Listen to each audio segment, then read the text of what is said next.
Bienvenidos y bienvenidas al magazine de OVE. Con motivo de la celebración del centenario del escritor José Saramago, en Lanzarote se va a representar la que fue su primera obra teatral. Y para ello contamos a su director, a Joaquín Vida, que lo tenemos con nosotros. Bienvenido. ¿Ha venido usted de Granada? Bueno, vine de Granada, pero hace ya muchos años. Vengo de Madrid directamente, que es donde vivo ahora. Porque usted decía que en Granada fue cuando esta obra se estrenó. Se estrenó en 1996 en Granada. En Granada, y después ya se pasó a... El estreno fue en Granada. En Granada, que además contó con la suerte de tener a José Saramago entre el público, ¿no? Exactamente. Bueno, ¿cómo fue, ya que estamos con eso, cómo fue la reacción de Saramago al ver que por fin se estrenaba con toda la garantía, con una buena grupa, con un buen director, esa obra? Bueno, yo te voy a contar la anécdota que yo viví con él, que fue estando entre cajas en el Teatro Albéniz de Madrid, que fue la segunda plaza que hicimos en el Festival de Otoño del 96, y en el momento del saludo, en eso que nosotros llamamos las glorias, pues la costumbre es que el director saluda también y que el autor saluda también, ¿no? Pues en ese momento estábamos metidos entre las dos bombas, las dos cajas del teatro, y estaba entusiasmado el hombre que era parco de expresión, sí, sí. No era muy expresivo él. Y entonces me dijo: Joaquín, esta emoción no tiene comparación con ninguna otra del mundo. No hay emoción en el mundo, fueron sus palabras textuales, igual a esta emoción. Claro, porque me imagino a alguien que cuando tú escribes una novela, la novela la leen los demás, ¿no? Pero en eso me imagino que en ese momento es sentir que tu trabajo sí tiene una recompensa, por lo menos del público, ¿no? Exactamente, eso es lo que me dijo. Tú escribes una novela y la ves en un escaparate de una librería cualquiera y dices, eso lo he escrito yo.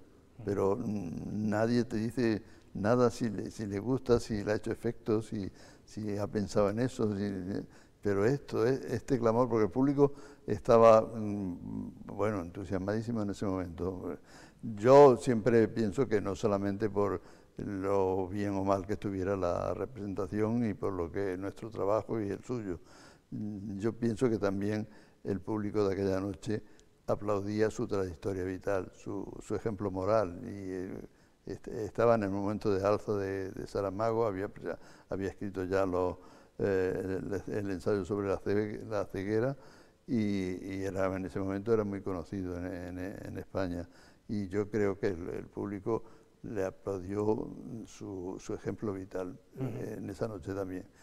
Evidentemente no me voy a quitar la satisfacción de participar en el éxito, pero yo creo que tengo que reconocer que el público le aplaudía a su persona, a su vida, a lo que...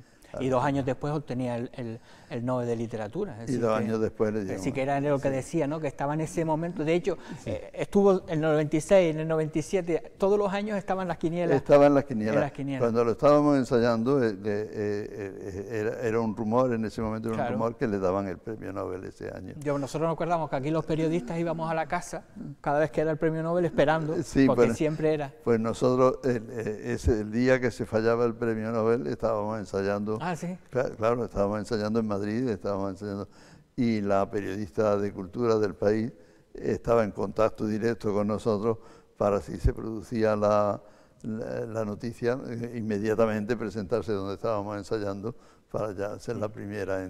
La otra vez lo cogió en una terminal del aeropuerto, así que hubiese sido mejor en ese momento. Hubiera sido mejor y nos hubiera beneficiado a todos mucho en ese momento. Claro, hablábamos de su primera obra de teatro, la escribió, prácticamente nadie lo conocía, pero conserva el espíritu, lo que vamos a ver aquí en Lanzarote, esa obra, La Noche, que está inspirada en la Revolución de los Claveles en Portugal, conserva el espíritu de Saramago, de lo que después es su obra. Hombre, evidentemente, yo pienso, me gusta pensar que no solamente conserva el espíritu, sino que la obra también es autobiográfica.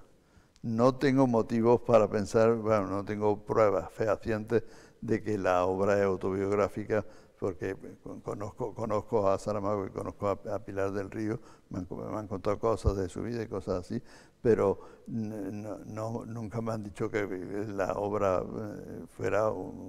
reflejara una experiencia vivida de él esa noche. Porque hay que recordar que en ese momento, cuando se transcurre la obra, él era periodista. Él era periodista. Él era periodista en el diario, creo que tengo por aquí, en el diario de noticias de Portugal. Eso es así.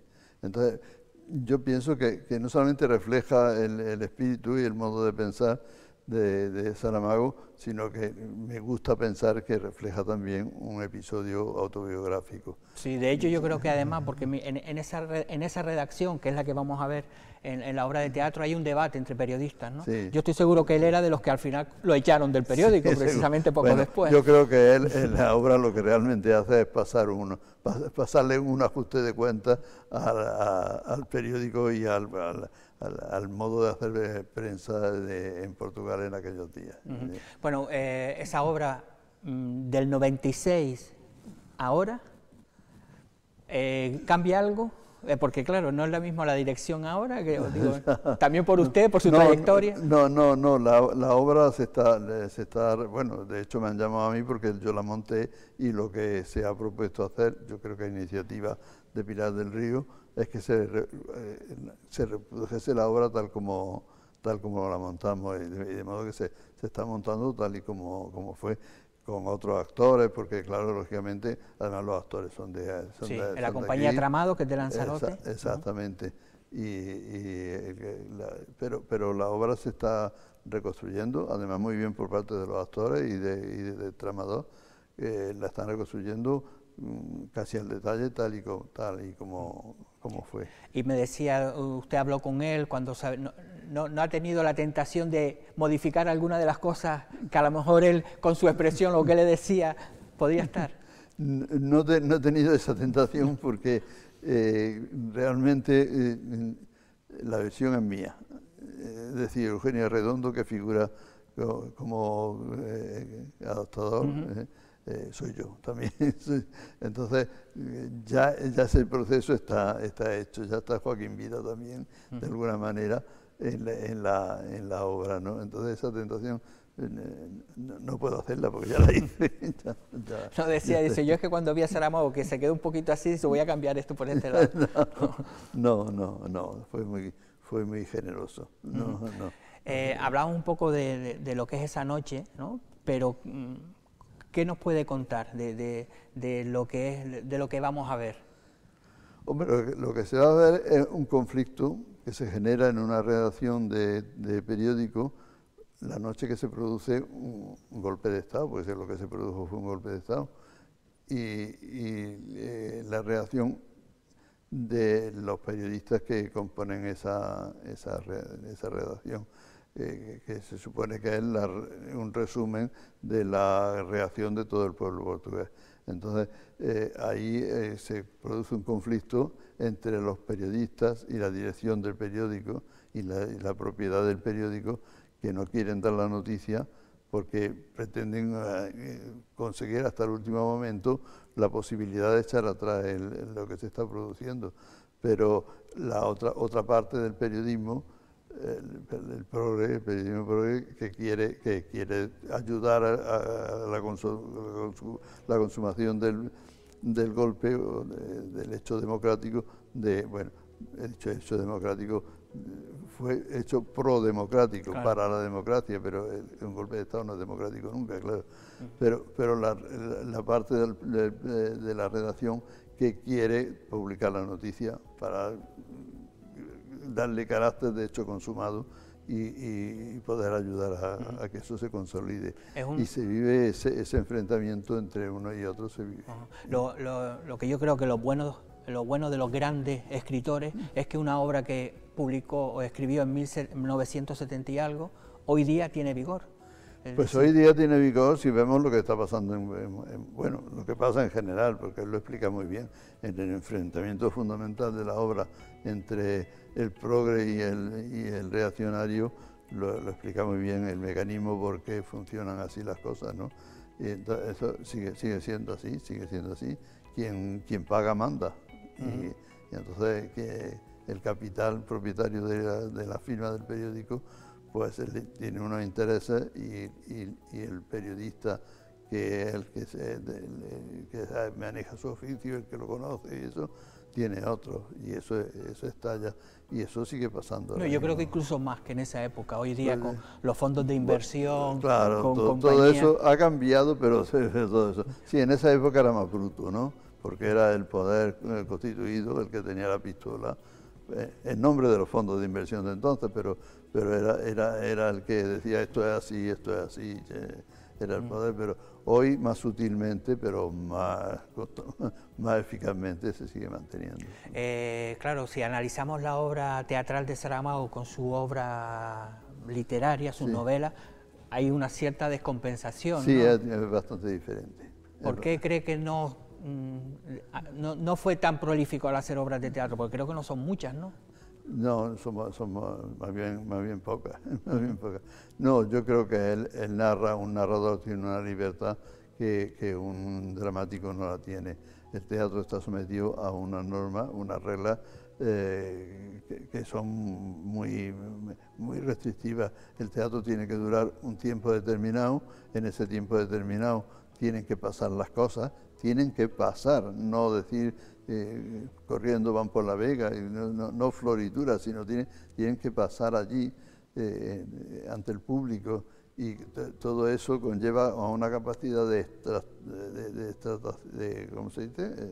De concisión. Sí, de concisión, que un novelista no lo tiene. Un novelista se puede permitir el lujo de escribir, como Marcel Proust, 7 páginas para decir que las medias de la duquesa de Guermantes no combinaban de color con el zapato. A veces el conflicto de los directores, de los escritores cuando quieren hacer una película, ¿no? Que es complicado que en una película se resuma lo que es una obra. Bueno, exactamente. Aunque en el teatro ya está escrita para el teatro, pero por eso las versiones cinematográficas de una novela famosa siempre hay escasos ejemplos en que han salido bien. El tambor de hojalata, Muerte en Venecia y bueno, sí, el Gato Pardo. El Gato Pardo es estupendo, pero lo general es que no salgan, porque el autor de novela tuvo una cantidad de recursos a su disposición y de tiempo a su disposición que el de teatro no lo tiene. Usted que se ha dedicado toda la vida al teatro y que ha hecho muchísimas obras también literarias, La Celestina fue una de las últimas también. Claro, no sé, cuando miramos una obra de Saramago con esas grandes obras, si podemos decir que Saramago también era un buen escritor de teatro, dramaturgo. No se puede comparar, es muy distinto. Cuando esas grandes obras han pasado 4 siglos sobre ellas y están ahí todavía, pues por algo será, habría una afinidad ahí, por algo será. No es comparable, pero para un autor de novela haber conseguido transmitir en el espacio de 2 horas escasas lo que transmite José Saramago en esta, pues bastante de buen dramaturgo tiene, bastante. Yo estuve leyendo una crítica que creo que salió en El País un poco después, y decía Saramago, hablando de la obra, dice: hay que hacer coincidir la verdad con el hecho de no hacer daño a nadie. Si cada día nos despertamos y dijéramos hoy no voy a hacer daño a nadie, el mundo cambiaría. Era una buena persona. Sí, claro, sí, eso ya resume lo que es esa obra de teatro, ¿no? Era una buena persona. Es difícil levantarse cada día y no pensar en matarla. También es que tenía yo creo que era la utopía, ¿no? De la utopía que siempre tenía en todas sus obras. Todo eso, sí. De ahí el aplauso de la noche del estreno, de esa actitud vital suya. Sí, además La Balsa de Piedra, que creo que se escribió aquí en Lanzarote, tengo entendido, ¿no? No sé si me van a decir, pero bueno, creo que era por esos años, ¿no? Pues Joaquín, gracias por acompañarnos, por explicarnos. La obra se va a representar el 6-7 de mayo en el Teatro El Salinero. Yo siempre digo lo mismo, métanse mejor en las redes sociales para que vean las horas y sobre todo que se den prisa, vale 10 euros, tampoco es dinero para no ir a ver un espectáculo. Y lo que le digo, gracias por recordarnos a ese Saramago cuando vio la obra a la noche, ¿no? Pues muchas gracias a vosotros por permitirme recordarlo. Bueno, y nosotros vamos a continuar y ahora la vamos a hacer con la predicción del tiempo.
Bueno, y vamos a seguir hablando de literatura. Teníamos la obra de teatro de José Saramago y ahora nos vamos a conocer un poquito mejor a uno de nuestros grandes escritores, a Leandro Perdomo, que en la Biblioteca Insular hay una exposición que ha sido comisariada por nuestro invitado, por Félix. ¿Qué tal, Félix? Buenos días.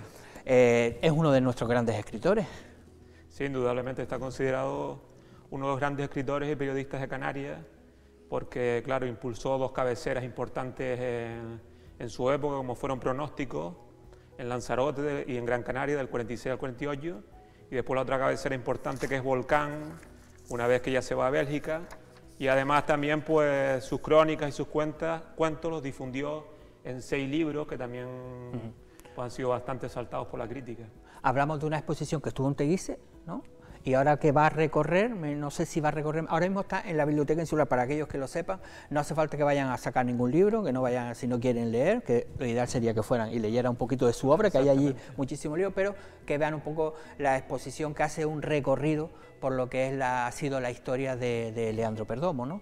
Claro, la exposición está promocionada, como si dijéramos, por el Ayuntamiento de Teguise, y después ahora se ha establecido un convenio con el Cabildo Insular para traerla a la Biblioteca Insular, la que está en la medular, como si dijéramos, ¿no? La biblioteca más importante que tiene la isla. Es una exposición pequeña que se puede ver en media No es la hora. misma que estaba en Teguise, ¿no? Creo. La hemos tenido que amoldar al espacio de la Biblioteca Insular. O sea, y hemos alargado un poco lo que es el espacio dedicado a Arrecife, pero después hemos tenido que achicar las otras etapas porque, claro, no es el mismo. Allí estaba en el Palacio Espínola, en una estancia mucho más grande, y aquí la hemos tenido que colocar en el hall de entrada, que es un sitio peculiar, pero que tiene, lo bueno que tiene es que pasa muchísima gente por allí, muchísimos estudiantes del Blas Cabrera, de todo el circuito de institutos que hay allí, y por lo tanto nosotros esperamos que aquí la puedan ver mucha más gente que en Sí, que Teguise. está hasta el 30 de junio, así que hay tiempo suficiente. No sé si después se irá a alargar, ya no sé si hay previsto llevarla a otros lugares. ¿O? La idea era que se transportara a otros lugares, por eso se hizo con unos materiales muy flexibles, con unos soportes muy transportables para llevarla a otras partes de Lanzarote e incluso Las Palmas, era la idea. Además, yo creo que ahí se va contando, ¿no? su vida, y yo creo que es un buen sitio para que la gente joven que diga es que ahora tenemos dificultades, ¿no? Sí. Para desarrollar nuestro trabajo, que no podemos aspirar a un puesto de trabajo. Claro, si nos cuentan la vida de Leandro Perdomo, debemos decir lo que nosotros estamos viviendo ahora, o la gente joven de ahora, porque él tuvo que irse a Madrid y prácticamente sin nada, ¿no? Estuvo ahí unos días y se tuvo que volver otra vez para Lanzarote, ¿no? Sí, claro. Sí, lo bueno de estos perfiles biográficos es estudiarlos en su contexto histórico, como si dijéramos. Entonces, claro, él nace en Arrecife, es un Arrecife muy pequeño, en el año 21, con algo de comercio, con un puerto pesquero.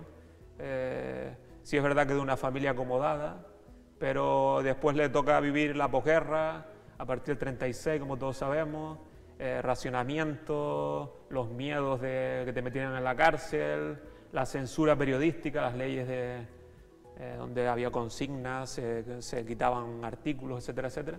Y eso hizo que él, y su propio perfil biográfico, que se podría llamar libertario, entre comillas, ¿sabes? Una persona que no se amoldaba al trabajo de oficina, que quería ser en cierta manera libre, aventurero, buscar los aspectos de la vida, nuevas experiencias, hicieron que su vida fuera un tanto difícil, Bueno, hay que decir que se fue a Portugal, iba a decir, a Bruselas, ¿no?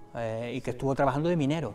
Es decir, claro, exactamente. Entonces él aquí va a montar un periódico, que es el periódico Pronóstico, un periódico importantísimo, porque desde el año 36 no había habido un periódico... Claro, pero estás hablando de un periódico, pero el contexto que tú dices, claro, no es el periódico que nosotros estamos ahora cuando vamos a un kiosco, que lo vemos en color, que vemos 60 páginas, claro, eso era una cosa manual, ¿no? Una cosa manual y de pocas páginas, y con la censura, que tú no podías informar de todo lo que uno quisiera, con poca publicidad, porque Lanzarote no tenía muchos comercios que pusieran publicidad, entonces... ni muchos lectores, porque había unas tasas de analfabetismo tremendas. Incluso él se tiene que ir a Las Palmas primero a llevarse ese periódico para ver si allí pues, puede escapar con él, porque allí se supone que Las Palmas ya tenía más de 100.000 habitantes, era un puerto más cosmopolita, la colonia inglesa. Entonces allí a ver si él podía engarzar con nuevos lectores y nuevas publicidades y nuevos escritores, que realmente lo hizo. Tuvo la habilidad en Las Palmas de engarzar con los Millares o con Ventura Doreste, con todo el grupo de poetas sociales, de gente muy que después ha sido muy valorada en el contexto canario, incluso español, y que escribieron en Pronóstico. Pero lo que tú decías, después, una vez que está en Las Palmas, él, esa mentalidad libertaria de hacer un poco su vida no en la oficina, sino a través de la escritura y la literatura, se ve acompañada de una apuesta vital y muy importante para él, que es que contrae matrimonio en el año 48 con Josefina Ramírez, tienen 6 hijos, y en ese contexto de España, que no había trabajo, que no podía sacar adelante su propuesta vital, emigra a Bélgica. Por eso decía que es una experiencia vital para muchos jóvenes, ¿no? Es decir, hoy día, había gente hace muchísimos años que decían, me voy a Bruselas a trabajar en una mina, me voy, es decir, claro, el espíritu ese de decir, me tengo que buscar las papas, ¿no? Por decirlo de alguna forma. Claro, era la migración. Es que Lanzarote, claro, hay que pensar en una Lanzarote, bueno, Lanzarote, él emigra desde Gran Canaria, pero Lanzarote, una Lanzarote anterior a la potabilizadora, un año malo de lluvias, tú tenías que irte a América o a Europa. Por cuestiones económicas. Después también había una propuesta vital, que era que Europa estaba en construcción después de la Segunda Guerra Mundial, estaban apareciendo la sociedad de masas, la sociedad de consumo, estaban consolidándose las democracias. Entonces, para la España esta opaca de posguerra, que no podías decir lo que querías, que había racionamiento de azúcar, de combustible, Europa debía suponer pues una utopía, ¿no? Como le sucedió a la generación del 98, a todos estos que pensaban que Europa era el no más. Y de hecho él tuvo que dejarlo del tema de la minería por cuestiones de enfermedad, pero él siguió viviendo muchos años en Bruselas con ese periódico que creó uno de los grandes periódicos en habla hispana fuera de España, ¿no? Claro, efectivamente. Entonces él trabaja en la mina. La mina es unas condiciones... Yo me imagino en esa época. Atroces, claro. Había habido, eso está estudiado, había habido unos desplomes unos años antes, donde habían muerto muchísimos italianos, o sea que era... Incluso he estado mirando estos días y hay como unos reportajes fotográficos de de los muertos que había en las minas belgas. Él está una serie de años, pero tiene problemas de salud y entonces... Lo normal, del pulmón, ¿no? Por el tema de todo lo que tiene que respirar, claro. Claro, eran unas condiciones fatales. Entonces él siguió viviendo en Bruselas con oficios de vivir, así para malvivir, y a los 5 años él consigue una especie de permiso para poder montar un negocio, y como él era periodista, escritor, lo más fácil para él y lo que le gustaba era montar una nueva cabecera que va a ser Volcán, que es la que tú dices, que es una cabecera muy importante. Todos los televidentes, si quieren, están colgadas en Hable, ¿no? Que es la plataforma esta digital de la universidad. De la universidad. Tú puedes consultar Hable igual que Pronóstico y verán que es una plataforma donde él intentó hacer una portavocía de los problemas de los emigrantes españoles. O sea, de que pudieran tener claro, un reflejo ahí. Lo que yo creo que sí hemos avanzado estos últimos años es el interés por recuperar su obra, por recuperar su vida, es decir, este tipo de exposiciones, es decir, libros que también se están editando, es decir, que es una figura que no merece que esté en el olvido, ¿no? Él se sentía muchas veces, cuando ya estaba aquí, frustrado también un poco en Lanzarote, ¿no? Claro. Cuando volvió, ¿no? Claro. Que como que no se, que nadie, que en este mundo de esta isla él no se sentía a gusto, ¿no?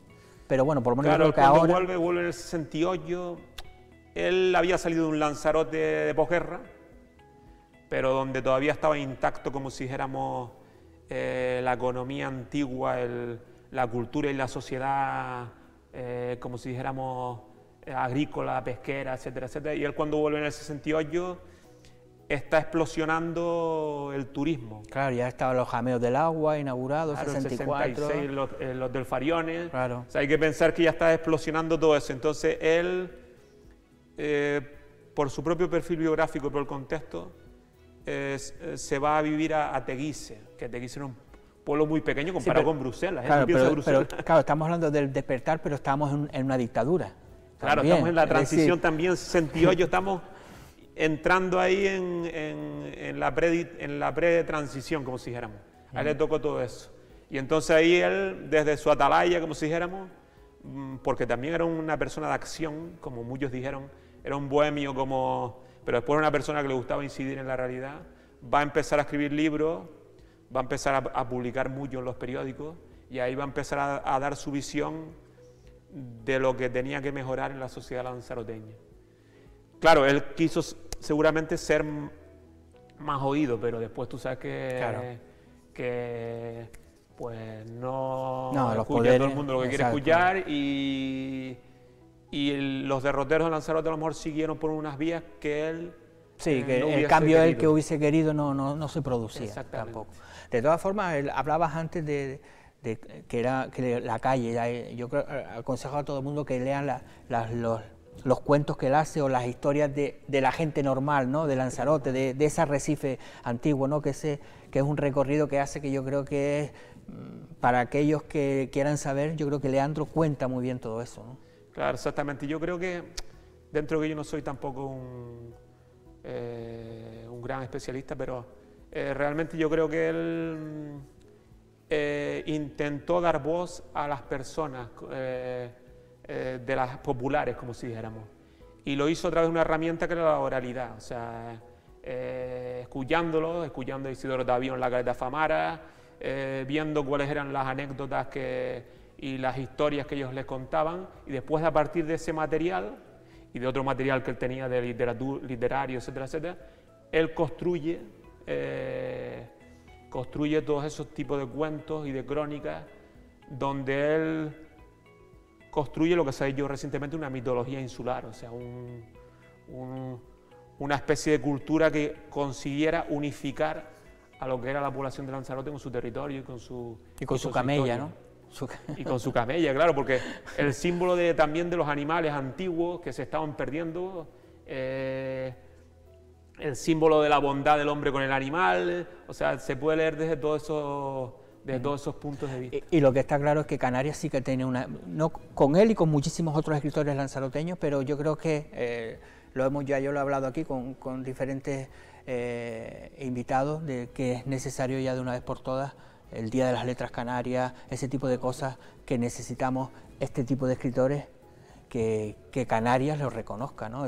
Aquí estamos haciendo un papel, yo creo que muy importante, de sacar toda su vida, pero yo creo que también ya es necesario que Canarias empiece también a difundir la obra de Leandro, ¿no? Claro, Lanzarote tiene grandes escritores, solo pensar en Clavis y Fajardo, o en Ángel Guerra, o en Leandro Perdomo. Se deberían hacer pues tanto trabajos de base como el nuestro, una pequeña exposición, reediciones de libros, más antologías, tanto como ya homenajes a un nivel mucho mayor y, como tú dices, a nivel de Canarias. Porque claro, tú en el archivo, ¿no? Estás en el archivo, te dice que eso yo creo que es una de las joyas que tenemos en Lanzarote, sí, y que no podemos, yo creo que se está haciendo un buen trabajo, ¿no?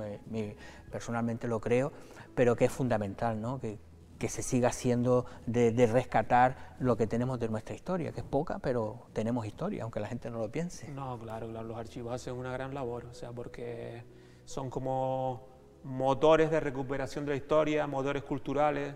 Seguramente una sociedad avanzada debería cuidar mucho las bibliotecas, los archivos, los museos, intentar que esas patas de educación no formal, como si dijéramos, estuvieran muy engrasadas, porque son las que permiten después hacer actividades con un cierto fundamento, con una cierta solidez, ¿no? Porque en Teguise es el gran archivo de Lanzarote, bueno, y uno de los de Canarias, creo, también, ¿no? Teguise tiene muchos fondos, o sea, tiene los fondos más antiguos de Lanzarote, porque al ser la antigua capital, pues tiene documentos desde más o menos 1618. Entonces están conservados toda esa documentación cabildicia y después la documentación municipal. Y después ha sido un centro que ha cogido muchas donaciones de familias o de empresas que han ido por allí y han ido dejando documentación que allí se ha ido catalogando y se ha ido divulgando. Es decir, que si ahora hay alguien que crea que tiene algo importante de historia, puede ir allí, ¿no? al archivo de Teguise. Claro, puede ir al archivo de Teguise y puede ver las condiciones de conservación, las condiciones de divulgación. Puede hacer tanto una consulta como una donación, si es un sitio adecuado para eso. Bueno, pues Félix, gracias por hacernos un pequeño recorrido por la exposición. Lo mejor es que vaya la gente a verla, ¿no? Claro, lo mejor es que la gente vaya a verla. Es una exposición, como hemos dicho, que estará abierta hasta el 30 de junio. Muy asequible, porque está en la Medular aquí en... Hombre, el aparcamiento es lo peor, pero bueno, que se puede dejar el coche un poquito antes y caminar, que también es bueno, ¿no? Exactamente. Pues nada, esto digo, y del archivo yo creo que podemos hablar también otro día, cuando tengas alguna... Hay unas jornadas ahora, dentro de poco, ¿verdad? Sí, hay unas jornadas a finales de mayo, unas jornadas de seguridad, sí. Además, el nombre que tiene, te quedas así un poco, ¿no? De ciberataques, o algo así, ¿no? Ciberataques, exactamente.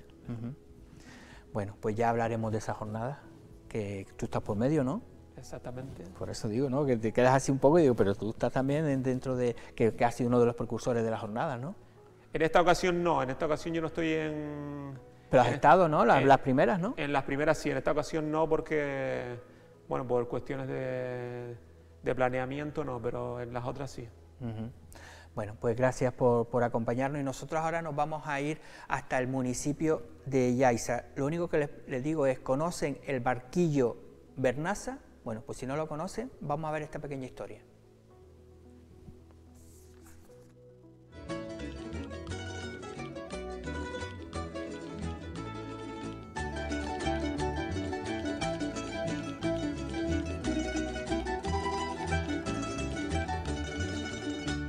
Quedó esa cosita y yo dije, bueno, pues entre mis hijos y yo vamos a comprar un barco para que no se pierdan las tradiciones del pueblo. Es un pueblo marinero y aquí hubo vela latina, pero se terminó y ahora han empezado otra vez otros chiquitos jóvenes también y yo me quise gastar el dinero para que hubiera uno más. Un sentimiento muy, muy grande, porque tengo muchos recuerdos de que mi marido tuvo barco, con este ya llevamos 3 en nuestro nombre, con el nuevo, y él era muy aficionado a la vela que en el ayuntamiento de Yaiza hubo un barco que se llamaba Playa Blanca y él salía con Marcial. Marcial le llamábamos el Rabú por cariño. Y mi hijo sabe más de eso que yo, Alberto, porque él aprendió con Marcial y el padre. Pero mi marido no fue ni carpintero de barcos ni nada, porque su carpintero preferido era Santiago González, donde está haciendo el nuevo. Ese era su carpintero. Carpintero de Ribera, hazme un barquillo velero con una quilla viajera, íntimo, un aventurero. Cuando hablo de estas cosas, como a él le gustaba tanto, me emociona un poco. Y por eso yo me sacrifiqué, porque no quiero que se pierda la tradición y eso conservarlo entre mis hijos y yo, y mis nietos. Al compás de la marea, con el murmullo del viento, voy envergando el velaje, virando hacia Sotavento. Yo, orgullosamente, no creo que me muera antes del barco salir, porque entonces me muero 2 veces. El Besnazán está el nombre de mi marido, pero mi nieto, que es este chiquito que está aquí, heredará el Besnazán, pues se llama Bernabé Santana, porque el Besnazán viene por Bernabé Santana. Vamos barquillo va, en la regata navegar. Vamos barquillo va, con tu velamen hacia el mar. Vamos barquillo va. Bueno, vamos a seguir hablando de tradiciones, pero en este caso de música popular. Y es que el próximo 7 de mayo tendrá lugar el primer festival del grupo Teguey. Y para hablarnos del mismo tenemos a 2 de sus componentes, a José Duarte y a Tomás Hernández. ¿Qué tal? ¿Qué tal? Ya lo estuvimos aquí cuando presentamos el libro Este es mi pueblo, el disco Este es mi pueblo. Sí. Bueno, también podíamos hacer yo creo que hasta un libro. Sí, la verdad, porque con la pequeña historia que llevamos, buenos días. Y nada, antes que nada, encantado de estar aquí, que les dé cobertura a este primer festival. Y como tú bien dices, si dentro de poco estamos ya escribiendo las páginas de lo que va a ser un libro. Ajá. Claro, organizar un festival, mucha gente podrá decir, pues eso es fácil. Meten al grupo Teguey en un escenario, le dice al ayuntamiento que nos dejen el teatro y ya está. Sí, bueno, el papel lo aguanta todo, ¿no? Como se suele decir. No, bueno, como tú dices, el llevar a cabo un festival de la magnitud, como para nosotros, aunque sea un pequeño festival y sea el primero, detrás lleva una organización bastante cuidadosa y sobre todo hecha con mucho cuidadito y muy despacio. Tenemos que decir que este proyecto del primer festival lleva ya 2 años guardado, ya que nos cogió un poco la pandemia por medio y nos dejó en puertas, pero bueno, se guardó, de vez en cuando lo íbamos mimando y mirando con todo el cariño, y este próximo 7 de mayo saldrá a la luz el primer festival y sí, colaboraciones también del ayuntamiento, cediéndonos tanto el personal y el Departamento de Cultura como del Teatro de San Bartolomé, donde se va a realizar. Y le iba a decir que tiene que tener calidad, porque si no nosotros no lo vamos a emitir en Biosfera Televisión, así que Ahí está. posiblemente con Bueno, todo, porque también cuando la calidad se la damos a nosotros a Biosfera pero, Televisión, ¿no? también es verdad, también Oye, es verdad. todo hay Yo que creo que decirlo. nos compenetramos. Va a ser un buen negocio, va a ser un No, buen lo digo negocio. porque estuvo, es decir, si la última gran actuación fue la presentación Sí. del libro del Sí. disco Este es mi pueblo, que la verdad que estuvo súper bonito. Es decir, la pantalla que tenían, es decir, era algo que, claro, me imagino que hacer una cosa ya no podrán bajar el listón. De eso se pretende, tanto musical como organizativamente, ¿no?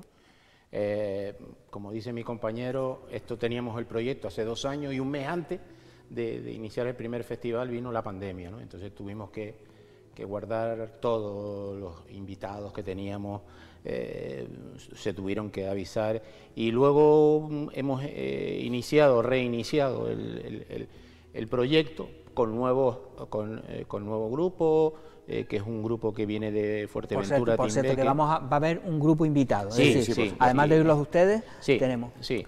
Cuéntanos cómo se llama el grupo. El grupo se llama Timbe, que viene de Fuerteventura. Es un grupo muy similar al nuestro, tanto de componentes como musicalmente.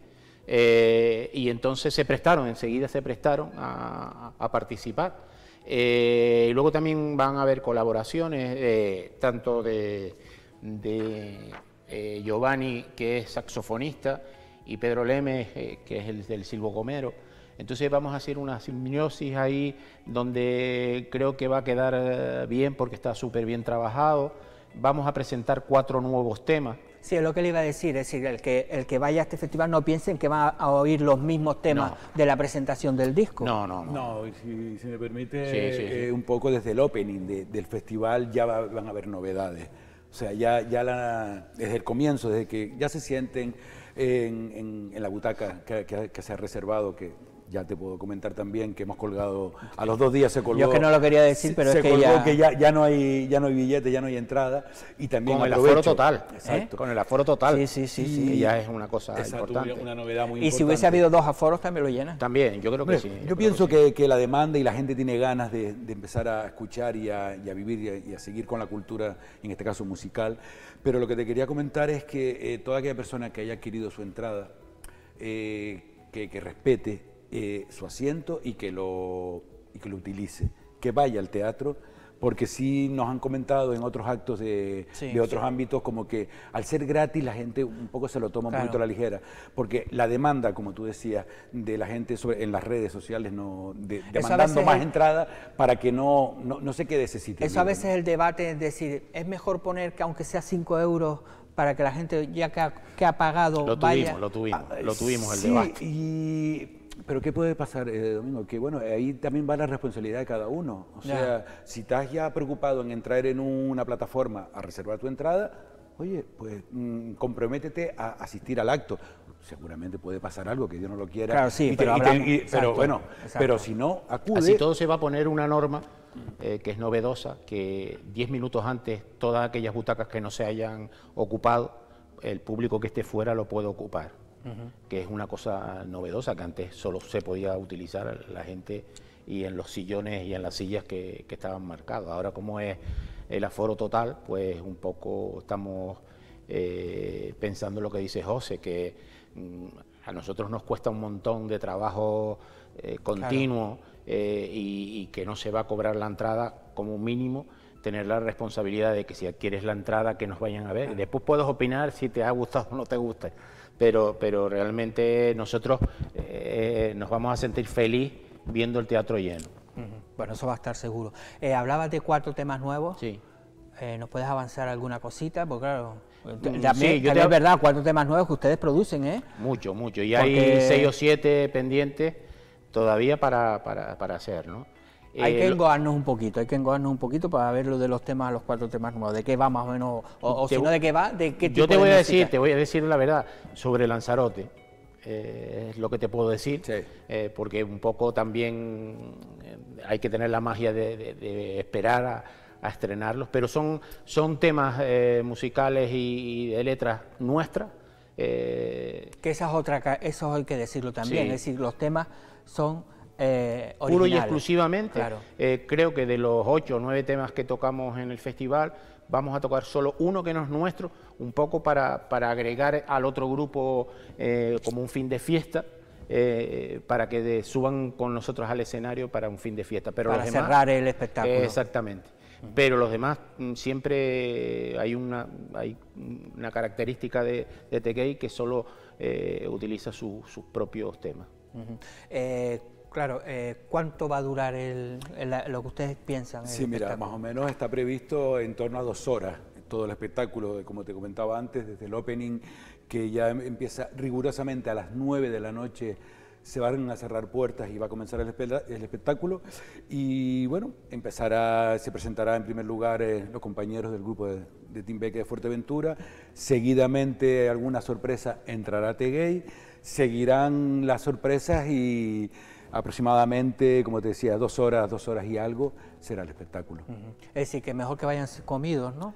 por sí, lo menos un bueno, de poquito todas que maneras, Merendados por lo menos. por lo menos un poquito ¿no? merendados, como se suele decir, pero bueno, también la oferta gastronómica que tiene San Bartolomé, cuando termine el festival, pues podrán aprovechar en cualquier local para seguir. Hay que decirles con un que, viaje, no, que ese día cierren un poquito más tarde. Sí, no, ya están avisados. Ah, ya están avisados. Es decir, que Están ya avisados. veo que el festival se ha organizado hasta con intendencia. Sí, Sí, no, por sí, supuesto, porque a ver, aparte del festival, bueno, las ramas de ese festival llegan lejos. Sí, ir a Entonces, buscar el grupo a Playa Blanca, a alojarlos, volverlos al teatro, o sea, eso lleva, que te podrá decir José que está más en la materia, lleva un control muy grande y mover gente, vamos a mover mucha gente. Entonces, eso, como tú decías al principio, no es tan fácil, Claro. no es tan fácil, es buscar alojamiento para toda esa gente, intendencia también, no es fácil, no es fácil. También, aparte de que las puertas se van a abrir desde las 8, porque anteriormente se van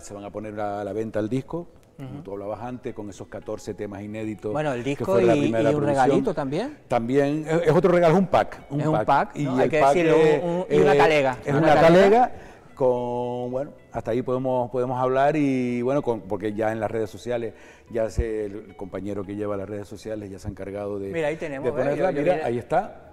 Pues bueno, pues este es el pack que puede encontrar todo aquel que vaya. ¿Cuánto vale el disco y taguela juntos? Bueno, eso es mejor que lo vean en el... Coño, pero para ir preparado, porque no, con tarjeta no puedo pagar. Sí, sí, se puede pagar con... Ah, ¿se puede pagar con Como tarjeta? dicen ahora, una señora nos Ah. decía en Que San no hay Bartolomé excusa, hace poco, entonces. por Misum. Digo, Por no, Bizum. señora, no es Misum, es Bizum. Ah, por Sí, no, no Bizum. igual, mi nieto me dice Misum. Digo, ¿Por bueno, Bizum también se puede? También, Sí, también, sí, también sí. se podrá hacer. Madre de Dios. Y bueno, un poco de lo que te lo podemos ya decir. El pack va a salir 15 euros de disco con la talega para la próxima romería, no solo de San Bartolomé, sino la No, que y nos te viene digo- a continuación, que es San Isidro, que lo tenemos Te ahí digo una cosa, en 2 semanas. que después la vas a tener toda la vida. Por supuesto. A mí me ha pasado con una de estas de los Dolores, que Sí, te sí, regalaba sí, el sí, Cabildo allá no sé cuándo, y al final está guardadita, pues estas son iguales. Pues no te preocupes, Domingo, que te guardaremos la tuya. O si vas al concierto, allí la Suerte, podrás el adquirir. concierto va a ser más Y si no, se complicado. pondrán en los puntos de venta habituales donde tenemos ¿Sabes lo el que disco. pasa? Que yo no quiero fastidiar a la gente de San Bartolomé. Entonces digo, prefiero no ir al concierto, que vaya la gente del pueblo, Bien. para que después no digan, es que venimos de fuera a quitarles el sitio. No, pues mira, va a venir gente de La Palma, va a venir gente de Fuerteventura, va a venir gente de Tenerife, entonces, ¿por qué no...? Para eso son los invitados VIPs, ¿no? Que No, ustedes no, van todos, han querido por entrada y porque, por eso te decía que la entrada es muy importante, que la gente la pueda usar y pueda usar su asiento, ¿no? Claro, porque hablamos del primer festival, esto ya es historia, porque estamos hablando de un grupo jovencito, ustedes son todavía unos pipiolos. Sí, O sea, nosotros- ¿tienen experiencia musical todos? No todos, no todos, ¿eh? No Bueno, todos. Hay me 5 recuerdo. o 6 que han tenido experiencia y los demás eran muchos, por primera vez Ah, se ¿sí? subían a un escenario. ¿Sí? Allá por Bueno, yo digo los que mandan, en el grupo tienen su... Sí, sí, eso porque sí. si no- Yo un poco los que mandan mandan los 22 componentes de Teguey. Lo que, como tú bien dices, también está la batuta de nuestro Hombre, hace director. falta siempre alguien que, Por supuesto, que cuando no, van a no, enseñar que dice, marque, señores, que aquí, marque. aquí, porque si no los grupos no funcionan. Sí, a ver, hay un consenso. Un poco Tomás te puede hablar más de ese tema, que es uno de los también pilares dentro de lo que es el apartado de letra y música y arreglos, ¿no? Después hay otros apartados dentro de Teguey. Pues bueno, el proyecto Teguey es amplio, como te decía un poco al principio, pero también hay que decir que siempre alguien tiene que marcar. Nuestro patrón, además nuestro patrón es de esta casa y bueno, entonces nos lleva siempre un buen rumbo, ¿no? Que es la línea, seguir para que haya muchos Hablamos, para festivales. que no lo sepa, de Leo García Corujo. Por supuesto, ese, sí, que sí, es sí, sí. director musical. Director musical. Lo Con decía nuestro presidente también, al mando, que también tiene mucho que Claro, decir, porque claro. cuando el presidente llama por teléfono, ahí ya... Los se componentes No, como pero el digo, teléfono rojo. hay que ver, pero para que un grupo, decir, es el primer festival, pero está claro que para un grupo relativamente joven, Sí. tiene primero, yo creo que tiene que haber una amistad entre todos, ¿no? Pero también disciplina, ¿no? Sí. Porque si a un ensayo empiezas a fallar, yo creo que ya ahí... No, en ese aspecto los componentes están bastante concienciados de la labor que hacen. Es muy difícil que la gente falle o por razones a lo mejor laborales o de salud, pero realmente otros que hemos estado en grupos sabemos que es difícil llevar un grupo y este grupo siempre ha respondido, nos sentimos como amigos, lo pasamos muy bien, que eso es importante, haciendo música, que es lo que nos gusta realmente. Entonces yo creo que ese es el pegamento que utiliza Teguey, ¿no? El sentirte bien, el disfrutar, el esperar que sean las 9 de la noche para ir a ensayar y terminar el ensayo a gusto, ¿no? Bueno, a mí será porque a lo mejor los conozco ya, pero da la sensación de que llevan pocos años, pero a la misma vez parece que llevan mucho tiempo. Es decir, esa sensación de que ya es un grupo consolidado. Bueno, eso es lo que dicen un poco las críticas, ¿no? De hecho, la trayectoria de Teguey, como un poco decía Tomás, en estos 5 años ha sido muy productiva. Son 5 y quitamos 2, casi. Sí, sí. Bueno, pero aunque en esos dos hubieron ensayos. Hubieron actuaciones dentro de esa pequeña ventanita que nos dejó abrir la pandemia, como fue la presentación del disco el 6 de noviembre, como fue también compartir y aprovecho aquí les mando un saludo a los compañeros de Acatife, que tuvimos la oportunidad de compartir escenario frente al mar en las fiestas del año pasado en La Tiñosa. Entonces, bueno, dentro también de esos 2 años, como tú dices, de paréntesis, también el grupo seguía un poco por lo que podíamos, pues bueno, grabando un cachito cada uno, las púas por un lado, las voces por otro, las redes nos daban la oportunidad de hacer conferencias y bueno, parecíamos una empresa con todas las ventanitas abiertas y todos ahí hablando, ¿no? De cada uno de su casa. Antes que se nos olvide, para que si nos está escuchando nuestros técnicos, para terminar con un poquito de la música de ustedes. Sí. No, por supuesto, sí. Vale, por eso digo, por eso. No, pues ya saben, no, el día 7... Siempre puedo terminar así, ¿no? Digo, sí, no, por supuesto. Y bueno, y también, si un poco, antes de que se nos olvide, algo muy importante dentro del festival va a ser el reconocimiento que vamos a dar.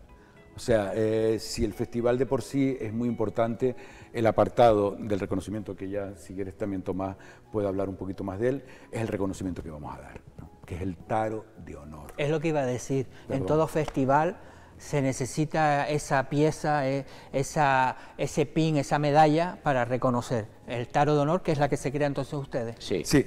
Nosotros queríamos reconocer, pues, o bien una persona, una institución, un grupo que haya apostado por la cultura, el folclore, la música en general, sobre todo de San Bartolomé. Y entonces, cuando retomamos el festival, dijimos, oye, nos sentimos con ganas de reconocer a ciertas personas. Entonces se puso en consenso allí en el grupo y todo el mundo dijo lo mismo. Además, sobre la persona o personas que se le va a entregar, y empezamos a tirar para adelante, buscar el nombre, buscar algo que nos representara a nosotros y al pueblo de San Bartolomé, y instituimos el Taro de Honor. ¿Y ya se puede decir a quién se va a reconocer? No. Ah, vale, eso tiene que ser, hay que ir al festival. El sobre se va a abrir en el festival. Sí. Vale. Porque hay mucho, de verdad que esta pandemia y un poco ha dado para tener muchos candidatos. Ajá, pero es una persona sola, ¿no? Una persona, un grupo, digo, pero ¿qué es un taro o...? No, es un taro. Es un taro. Por eso, se va a instituir un taro cada festival puede ser que hagamos. colectivo, persona individual, pero es un taro. Sí, han habido muchos candidatos y candidatas y eso tiene que ser complicado también, ¿eh? Sí, por eso te digo que entonces, pero bueno, como decía Tomás, se llevó a consenso y ahí nace el Taro de Honor, aparte de que también dentro del festival, pues todos los colaboradores, que aprovecho también para agradecer tanto al Ayuntamiento de San Bartolomé por la prestación que nos ha dado y por poner su departamento y su concejal de Cultura a nuestra disposición, como a las casas comerciales que han ayudado para que este festival, porque detrás de un festival, y vuelvo un poco a la primera pregunta que nos hacía, hay una historia. La historia es de organizar, preparar, decidir qué hacemos, cómo se hace, de qué manera, etcétera, etcétera. Y bueno, en eso estamos trabajando. Estas 2 semanas que nos quedan, pues ya casi todo ultimado, simplemente es pegar ese puzzle y que el día 7 de mayo a las 9 de la noche pues se abra el telón y de comienzo el primer festival. Pues nada, gracias. Yo lo único que digo es, los que tengan la suerte de ir al Teatro San Bartolomé lo van a ver en directo, pero los que no, también van a tener una oportunidad de verlo aquí en esta casa, en Biosfera Televisión. Ya sabes que Teguey... aprovechamos para darte las gracias también, Domingo, en nombre de Teguey a Biosfera, por que siempre ha estado ahí, no, por supuesto, siempre ha estado ahí desde minuto 1 también con nosotros. Y bueno, como tú también bien dices, quien no pueda estar en este caso en San Bartolomé en el festival en directo, pues lo verá en diferido. Ya lo anunciaremos con tiempo para que nadie se lo pueda perder. Así que nada, gracias y que tengan buena suerte ese día, que seguramente un poquito siempre se va a necesitar. Sí, un poquito de mierda siempre. Por eso.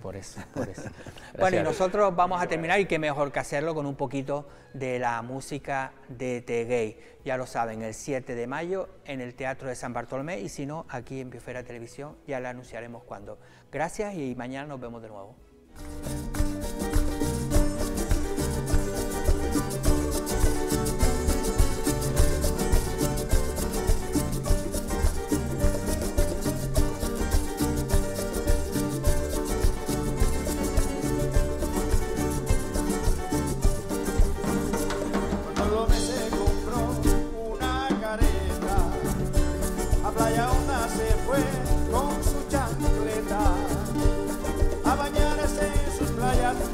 A Santa Elena con un ramo de flores, uvas y fruta y una cereza.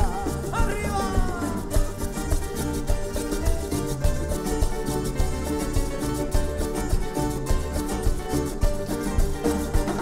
¡Ay, ay, ay!